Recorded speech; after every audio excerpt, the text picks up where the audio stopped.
কাল যার জন্য পাগল ছিলাম, আজ তার স্বভাব দেখলে ঘৃণা লাগে। জানো, মানুষটা বদলে যায় না, বদলে যায় তাকে দেখার আমাদের চোখ। একসময় যে অভ্যেসটাকে কেয়ার মনে হতো, আজ সেটাই নিয়ন্ত্রণ মনে হয়। যে রাগটাকে একদিন ভালোবাসার প্রকাশ ভেবেছিলাম, আজ বুঝি সেটা ছিল অসম্মান।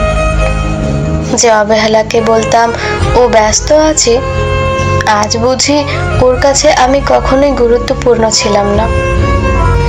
ভালোবাসা অন্ধ বলে একটা কথা আছে, হয়তো সত্যিই তাই। কারণ ভালোবাসার সময় মানুষ অন্যের হাজারটা ভুলও দেখতে পায় না, নিজেই অজুহাত বানিয়ে দেয়, নিজেই নিজেকে বুঝিয়ে বলে সব ঠিক হয়ে যাবে। কিন্তু যখন ভালোবাসার পর্দাটা সরে যায়, তখন সত্যিটা স্পষ্ট হয়ে ওঠে।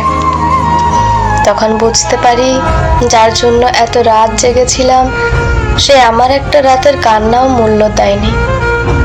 যার একটা মেসেজের অপেক্ষার ঘন্টার পর ঘন্টা কাটিয়েছি, সে হয়তো আমার কথা এক মুহূর্তও ভাবেনি।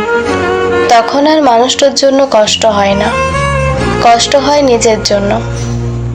ভাবি, এতটা ভুল মানুষকে কিভাবে এতটা ভালোবেসেছিলাম। তবে জানো, আমি আজ তাকে ঘৃণা করি না, আমি ঘৃণা করি সেই অন্ধবিশ্বাসটাকে, যেটা আমাকে সত্যিটা দেখতে দেয়নি। কারণ মানুষটা আমাকে শুধু ছেড়ে যায়নি, সে আমাকে শিখিয়ে গেছে সব হাসি মুখ বিশ্বাস করতে নেই, সব ভালোবাসি চিরদিনের হয় না, আর সব সম্পর্ক শেষ পর্যন্ত পৌঁছায় না। আর যদি সে সামনে এসে দাঁড়ায়, হয়তো আর কোনো অভিযোগ থাকবে না, থাকবে শুধু একটা নীরব হাসি। কারণ যে মানুষ একদিন আমার পৃথিবী ছিল, আজ সে শুধু একটা শিক্ষা। মনে রাখো, ভুল মানুষকে ভালোবাসা ব্যর্থতা নয়, ব্যর্থতা হলো একই ভুল মানুষকে বারবার নিজের শান্তি দিয়ে যাওয়া। তাই যে চলে গেছে তাকে যেতে দাও, কারণ কিছু মানুষ জীবনে আসে থাকার জন্য নয়, আমাদের শেখানোর জন্য।